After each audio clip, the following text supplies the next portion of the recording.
Has just announced no change in interest rates are leaving them where they are at zero, which means the New York finance and Wall Street guys still don't have enough money. It also means the economy's still in pretty bad shape. They've got to leave interest rates at zero. Those are the two things it means. Somebody in the Hamptons wants to get enough money to buy a $155 million house and throw parties. Greetings. Great to have you. Rush Limbaugh on the EIB network. Great to have you back. 800-282-2882. I want to try to race through some things here. Only one big exciting broadcast hour remaining. I turned the ditto cam on, zoomed in. I didn't mean to turn the ditto cam on. I meant to keep it off because I've got some pictures I'm going to show you in a minute. What did that look like? Oh, geez. I'm sorry about that, folks. You had to be freaking out there. Just be patient. I've got some things I got to hold up here, and I had to zoom the ditto cam in on them so that you can see them. Despite attempts to drive, this is a Breitbart story. Texas boy arrested because of zero tolerance policies, not Islamophobia. That's the headline of this particular Breitbart story. What happened was this. A young student, 14-year-old man named Mohammed, built a clock for a project of some kind, took it to school. And when the authorities saw it, they got scared. Understand this. Schools have been targets, and therefore schools are at heightened awareness. And they have been conditioned to be very intolerant of anybody. I mean, how many times have we heard of a kid getting sent home from school because he made a finger or made a gun out of the shape of his finger? You know, schools are very intolerant. So they saw this thing and said, whoa, ho, ho, ho, and the kid got arrested. Despite attempts to drive the arrest of an Irving teenager into a case of Islamophobia, Irving School District spokeswoman Leslie Weaver pointed news media to the district student code of conduct during a press conference held in Mohammed's arrest over a home experiment that he called a clock, but appeared to be a hoax bomb. The Irving Student Code of Conduct includes a whole slew of potential violations written in accordance with the state's 1995 Safe Schools Act. The code addresses threats, hoaxes, and perceived and sometimes even discretionary threats and their harsh blanket consequences. Just days ago, officials in Maryland charged a 13-year-old boy with assault for stealing a kiss from a 14-year-old girl. Zero tolerance also resulted in a Texas 9-year-old suspension over a Lord of the Rings magic ring, if you remember that. Now, at the press conference, Leslie Weaver said that the district always asks students and staff to immediately report any suspicious items or behaviors to campus officials. If something is out of the ordinary, that information is given to school administrators or the cops so that it can be addressed right away, Weaver told the news media. At the presser, Irving Police Chief Larry Boyd pointed out that the images of what Mohammed brought to school that surfaced in news reports and over social media were not the suspicious-looking item he brought to school. The kid brings a hoax bomb to school, complete with briefcase. It is later discovered it's just a clock. And now everybody's embarrassed. Oh, my God, look what we've done. We stigmatized poor Mohammed. Oh, my God, look at us. Oh, how horrible are we? And Mohammed got sent home. His arrest has been cleared up now. And the media is putting out a picture of what he took to school that isn't what he took to school. Well, it's not the whole thing. And the upshot is that Obama has now invited the kid to the White House. He's not invited the family of Kate Steinle to the White House. Shot, killed by an illegal immigrant in Sanctuary City in San Francisco. And now, here is, for those of you watching on the Ditto Cam, sorry, most radio shows have a TV switcher to do this, but I'm doing it all by myself. Here we go. And, yeah, there you go. That's Muhammad and his, it's not his wife, is it? It's his little sister. And that, you see, he's holding his, does that look like a clock to you? Well, that's Muhammad, innocent Muhammad. That's his clock. It doesn't, you know what that looks like? It looks like the first motherboard to an Apple II computer invented by Steve Wozniak. It looks like a very rudimentary 1970s computer PC board. I don't see a clock there. Okay, it'll come off. Well, that's why you take that to the airport, see what happens to you. But no, this is what he walked into school with. That is an open briefcase with what I just showed you inside with a whole bunch of other things in there. To the uneducated, untrained eye, this looks like a bomb. It looks like a timer of some sort. But whatever, this is not a clock. As the media is reporting. The media is telling you that poor Muhammad, all he did was take his science project to school. It was a clock. And these racist, homophobic, Irving school people, look what they did. And they called the cops, and the cops arrested him, and he's been stigmatized. That. Try getting that through Homeland Security.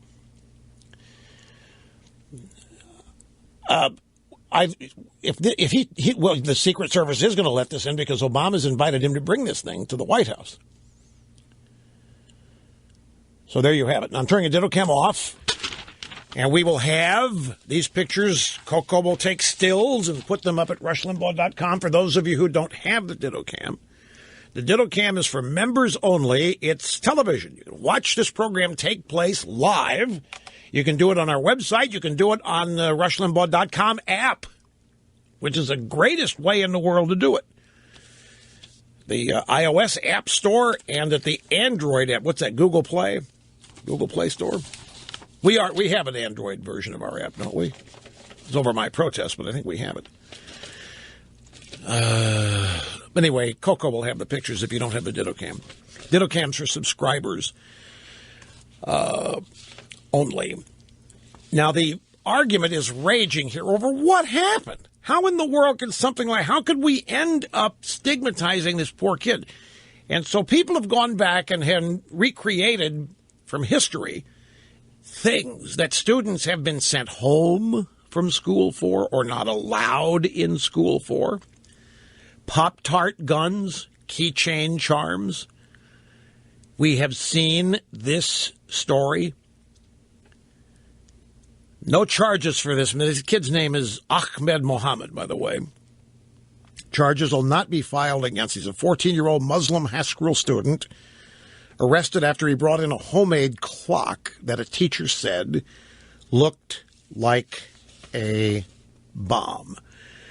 And legal insurrection, which is a very, very great and eminently qualified legal website, Legal Insurrection, has spent countless posts covering zero-tolerance insanity on school campuses all over the country. Kindergartners have been sent home for using their hands to pretend to be firing a gun. 13-year-old with a toy AK-47 has been shot and killed by the cops. And then a 10-year-old boy suspended for pointing a finger like a gun. A 12-year-old Rhode Island student suspended for small keychain gun. Oklahoma's teachers union seeks to keep zero-tolerance rules, banning imaginary guns. Everybody has become so sensitized to this because of the actual shootings at schools that there has become a zero tolerance. And so the point here is that the effort is being made to blame school officials and the cops for Islamophobia here. And that is not what is going on. Zero tolerance policies at schools, which are the direct result of previous incidents, and the zero tolerance is out of control, such as pretending to shoot a gun with your finger to get you sent home, is what's responsible here. That's just the latest example, and it's made to order for Obama because here we have, once again, backlash against Muslims, you see. That's what this really is. So Obama will be able to make a speech about how dangerous this is, how unfortunate it is, how sorry it is. Innocent little 14-year-old Ahmed Mohammed is a brilliant science project, a brilliant clock, a new way of doing a clock. Yeah, one looks just like a bomb in a briefcase. Obama gets to bring him to the White House, make a star out of him, make a Obama star shine even brighter. And once again, bottom line, characterize the United States as a racist and bigoted country. And Obama, by the way, he's also out there. He's getting impatient with these Republican debates. He says he's tired of listening to these guys run down America. You believe it? Barack Obama tired of hearing Republicans rip and criticize and run down America? Back after this. Don't go away. Half my brain tied behind my back just to be fair with everybody, and particularly any liberals that happen to get through. Happy to have you here, folks. 800-282-2882. By the way, the police say that they only arrested 14-year-old Ahmed Mohammed because he could not explain to them what his thing was. Why couldn't he tell them it was just a clock? And I suspect one of the reasons is it didn't look like a clock. A clock can be many things. A clock can be a timer. It can be sundial. But if you look at the two pictures that we have here, there's nothing here that makes you think this is a clock. Maybe a timer in there, but you can't even see that. It was only after he could not explain to the police that they arrested him. Why couldn't he explain it? When something like this happens in our country today, as litigious as we are, I can't help but wonder if maybe there's now a lawsuit waiting to be filed for what? The magic words, civil rights violations, religious discrimination, you name it. And, of course, zero tolerance, which is at fault here. Zero tolerance been brought to us by who? The gun grabbers. That'd be a good title for a book. The gun grabbers. Anyway, here's John in Shelbyville, Kentucky, as we head back to the phones. I'm glad you called, sir. Nice to have you with us. Hello. Thanks, Russ. Thanks for taking my call. So I guess full disclosure, I'm probably a bit to the left of most of your listeners. I'm a Bernie Sanders supporter, and I don't normally think very much of Donald Trump. And I've actually, for a long time, thought that Ben Carson seemed like sort of an adult senator, one of the few. But I was amazed last night because there was a point during the exchange between Donald Trump and Ben Carson where I think Donald Trump actually made himself look pretty reasonable and made Ben Carson look a little bit insane. And that was, I'm talking about when they were talking about the graduated tax system. Ben Carson came out and said that something like a progressive tax system is an element of socialism, which is obviously insane, and Donald Trump called him out on it. I guess I'm just wanting to get your commentary on what you have to say about Donald Trump sort of splitting from the Republican line like that.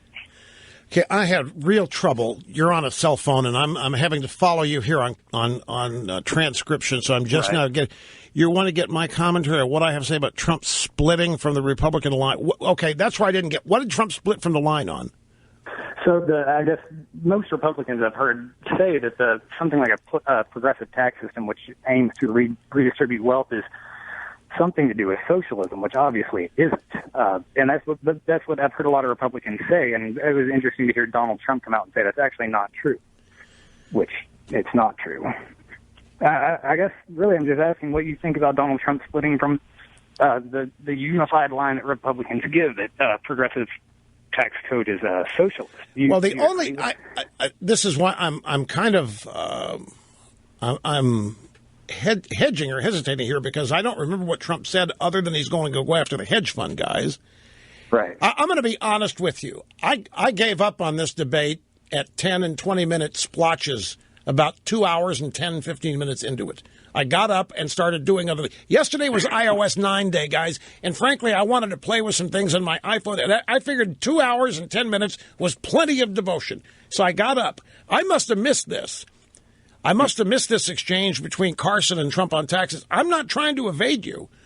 I didn't. No. Did Trump say that he is in favor of a graduated income tax and the rich should pay more? Exactly. That's you have summarized it perfectly. That's what he said. And did he say the rich aren't paying enough now? Well, all he said was that a graduated tax system is what we've had for a long time. He's right. It's been over 100 years, and it was Abraham Lincoln who imposed the first progressive tax system. And his point was just that we've had it for a long time. We haven't been a socialist country for 100 years, so it stands to reason that this is not actually a socialist thing, as Ben Carson was suggesting, and as I've heard many Republicans suggest. Okay, I'm still having. I can't understand what he's saying.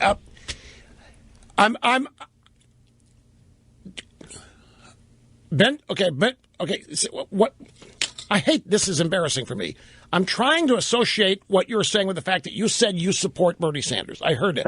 So I'm wondering if you're. I really can't understand a word you're saying. This is a great. You're on a bad cell connection, and I'm having to follow this on a transcription of what you're saying. Plus, I'm hampered by not knowing what happened here. So right, I'm trying to put all this together, and I'm asking myself: are you doing a gotcha on me? Or are you actually asking an open-ended question about? So I certainly wasn't trying to do any sort of gotcha. It was something that I haven't heard a Republican say, and I know that you've been, I guess, more fair with Donald Trump than most commentators have been. And I thought that it would be interesting to hear what you have to say about this sort of interesting line that Donald Trump said. Then let me just assume that what maybe some people are going to confirm. Did Trump? I've heard him say he wants to raise taxes on the hedge fund guys, get rid of carried interest because they're getting away with murder. Beyond that, did Trump? What did Ben Carson? Just somebody tell me what Ben Carson said. Just what did he say? Not you, John. Not you. What had been? Okay, fair tax, single rate or two rate tax at 50. So Carson can. Okay.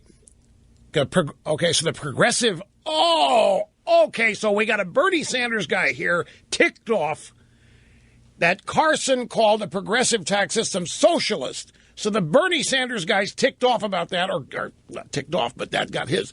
So here comes Trump basically agreeing with him and Sanders. Is that right? Trump says it's not. Okay, so Trump says it's not socialist, and John here likes that. So you okay now, because you started out by saying you thought Trump you sounded more reasonable than Carson did, because Trump agrees with you. You want the rich soaked, and you think you heard Trump say that he wants the rich soaked, and that's the way America's always done it. So now you want my reaction to that. Is that it? Not exactly. I actually supported Ben Carson. Are you telling me we're still not there yet? I'll be so patient here trying to get this done. Okay, so what was your question? I just want to know, do I understand what you're asking me now? I think so, yeah. Okay. I don't think you've misrepresented anything that I said. Okay, if Trump is opposed to the fair tax, or if Trump is okay with the current graduated tax and doesn't want to do anything about it, I thought I heard him say last night that we're overtaxed. I thought I heard him say last night that he wants a middle class tax cut, and so, but he doesn't want to do anything with the top marginal rates. Apparently, once they have the hedge fund guys, I'm still hampered here by not knowing precisely what Trump said. Here it is. We've had a graduated tax system for many years. That's not a socialistic thing. What I'd like to do, putting a plan about 2 weeks, I think people are going to like it. It's a major reduction in taxes, major reduction for the middle class. The hedge fund guys won't like me as much as they do. And he didn't condemn the graduated tax system. Well, look.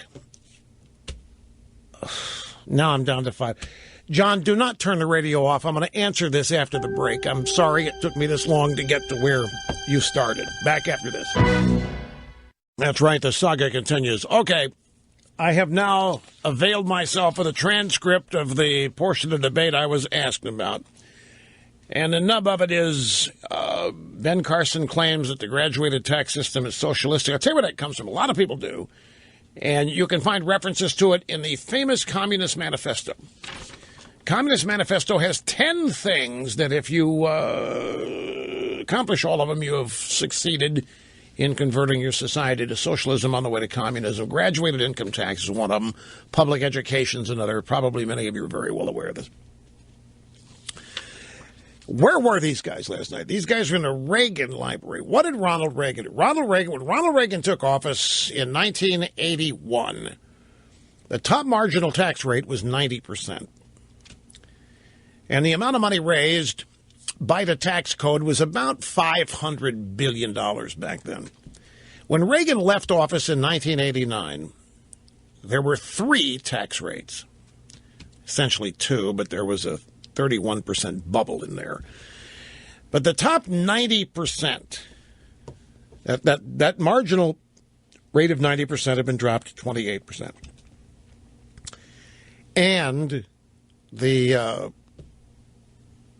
amount of money generated by the tax code had doubled, almost $1 billion by reducing tax rates. So the history of the conservatism in the Republican Party where taxes is concerned is to reduce rates, reduce marginal rates, have as few brackets as possible. And, of course, the fair tax or flat tax variation of the two is now popular. It doesn't serve any purpose whether graduated tax is socialistic or not. Ben Carson said it is. Trump disagreed. On this, I'd have to say that it doesn't. It talks about raising taxes on the hedge fund guys, which is carried interest, and he says he knows a lot of people making $200 million who are not paying much tax, and that isn't fair. And that is indeed the kind of talk you do hear from people in the Democrat Party and on the left. And it usually is uttered by people who are trying to build a bridge of commonality. Hey, man, I understand your plight. I'm a rich guy, but, I don't think we rich people should be getting away scot-free. We should be paying more taxes and so forth. I don't know if Trump was doing that, if he really believes that we need more rates and higher rates. But if he does believe that, then I would disagree with that profoundly. No way on earth do we need to enhance the graduated income tax system and start raising rates. It doesn't make any. It does not create more revenue. It doesn't punish anybody, especially now since all the deductions are gone. Nobody ever paid that 90% rate. The whole point, a marginal rate is what you pay on the last dollar you earn. The way the rates are structured, you don't pay 90% on everything. If back in the day where the 90% rate was a top rate, let's say there were 8 brackets. Let's say there was 10%, 15, 20, 30, 40, 50, go all the way up to 90. But you had to earn, back when that rate was in effect, I don't know, I'm guessing, $300,000 before the 90% rate kicked in. It was only on the amount of money you earned above the previous bracket. It wasn't 90% of everything. But there were all kinds of shelters and deductions back then, and that's what Reagan simplified. Got rid of all that with just 2 rates, 15 and 28%. And revenue doubled. Now, there was a bubble for some people at 31%, depending on where their income fell, but it was basically a 15 and 28%. And then everybody predicted, once Reagan left, that was the Tax Reform Act of 1986. When Reagan left, here came the increases again, minus the deductions. And now we're up to 39.6. The top marginal rate was 35. And it doesn't need to go any higher. Carried interest, hedge fund guys, Trump has a point there. Those people are paying 15%. It's just a name. Carried interest is just a title so that they're not charged with earned income. Carried interest, it's meant to confuse people. It's the industry taking care of itself. It's like doctors speaking doctorese, lawyers speaking lawyerese. This is finance guys speaking financeese. What's carried interest? Well, carried interest is where you make interest here, but you don't take the charge. You carry it over to the next, and you keep carrying it, keep deferring the taxes. You carry the interest, and finally, you don't pay taxes until you have gotten rid of a lot of the interest that you've carried, the income, so you're really reducing what's taxable. It's a convoluted thing. It's simply a way to pay taxes at 15%. And that's what Trump is talking about. And my guess is he's had some hedge fund guys. You know, some people think all they do is sit on their butts and siphon off money that they get other people to give them in forms of investments or whatever. It takes all kinds of people with all kinds of opinions about people. I have no thoughts on hedge fund guys. I don't deal with them, so. And not every one of them is a billionaire, with another popular misconception, but it has long been a focus of many people, particularly, except you don't hear many Democrats talking about carried interest, do you? You don't hear many Democrats trying to get the carried interest eliminated and rate. Obama surely didn't. He might have given it lip service now and then, but never made a move on it. Those are his voters. Those are his donors. I mean, who do you think the donor class is? Carried interest guys. Not just carried interest guys, but a lot of them are in the donor class. And Trump is signaled that he's going after those people. He's not going to be beholden to them. He doesn't want their money, and he's tired of them running the show in Washington.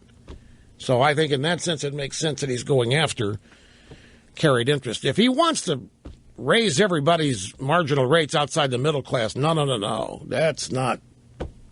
I mean, it's not helpful to the economy. It's not helpful to anybody. There's no reason. Ronald Reagan. He never said it, but the whole point was, why are we going to punish achievement? Which is what the Democrat Party does. Why are we going to stigmatize achievement? You run around and tell the successful they're not paying their fair share. The successful, you know what we're up to now? What is it? The top 10% are paying almost 50% of all taxes, or maybe it's top 1% are paying 40, something like that, and then maybe it's the top 10 paying 60 or 70. All I know is the bottom 50% are paying zero. So, John, I hope that answers the question. I'm sorry it took 25 minutes here, folks, but that's my hearing and not. That was a great example. That's the kind of that's why I do not do TV, because that's what people sound like on an IFB. That's why I don't use the phone, because that's what cell phone calls sound like to me. And I caught maybe one of every 8 words he uttered. It just sounded like the wind was blowing through everything he said. It's like it was on mic, then off mic. Here's Charles in Columbus, Ohio. Hey, Charles, welcome back. Great to have you on the EIB network. Hello. How you doing, sir? Nice to talk with you. You bet. Thank you. Long-time listener and a big fan, first-time caller. I got a question in regards to Rubio. I don't understand why nobody is asking him this question. Hopefully you can help me with it.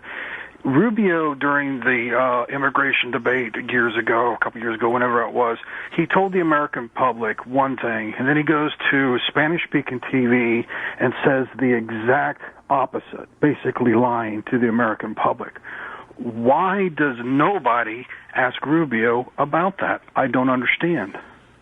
I didn't know he had done that. He did address last night his early involvement with the Gang of Eight plan, that he had tried to go about it a certain way and learned that he couldn't, and now he's on to a different way. I didn't. This is the first I've heard that he had gone on Spanish language media and told a completely different story. If I've heard that, I may have forgotten it, but it doesn't ring a bell. Yes, sir, he sure did. I mean, he told the American public one thing. He said, they must build a fence. There will be no mandatory way for people to get into America. Then he gets into the Spanish-speaking television. I think it was Telemundo. I'm not positive about that, but Spanish-speaking television did an interview there, and he said the exact opposite. I mean, last night he said on his during the debate that he speaks Spanish at these things so that he can make sure that what's being said to the listeners in Spanish is what he wants to say and not what the interpreters are saying. Okay, but does he not think that people don't know what he has said to them, that he can lie to the American I don't know. public? You look at where he is in the polls. Maybe they do. Who do you support in this thing? I'm kind of torn between it. I like Ben Carson. I like what he has to say. I do kind of like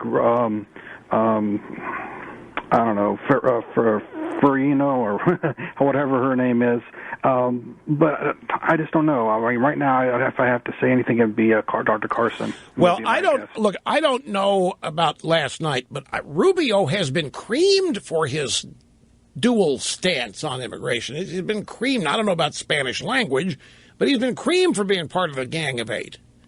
And he's still trying to explain that to people. It's not that he has gotten a pass on that. Believe me, he hasn't. And it's clear as a bell what happened on that. He's new, he's young, he's Hispanic, and they went after him. And they said, this is a guy, if we get him on our team, can help sell this because he's a conservative, he's got credibility. And I think he got roped into something, and he didn't understand it till it was too late, and then bumped out of it. My best analysis here. But the Daily Caller, no, you're right. The Daily Caller, and it was in April of this year, said that in a Spanish interview, Marco Rubio says it's important not to cancel Obama's executive amnesty. I did not know that. You have alerted me to something I did not know that happened. But I do know that he's taken heat for being part of the Gang of Eight. He tried to address it last night, but you may be able to answer your question by looking at the standings here. And Marco, he got some great reviews last night, but look, it's like anything else, Charles. If he starts climbing the ranks, somebody's going to ask him that at some point. It's still early. It's not like the election's tomorrow and somebody's blown an opportunity. Everybody needs to chill here. Whoever you hate, somebody's going to go after him. You can be confident of that. No, it will. Last night, CNN obviously wanted to pit Trump against Jeb. And then Carly Fiorina kind of screwed that plan up, but CNN went with it. Because it still fit the bill. No. There's no question last night Carly Fiorina's star shone brighter than anybody. There's no question about it. But we're nowhere near the end of this. There's still much to happen here, and none of it predictable.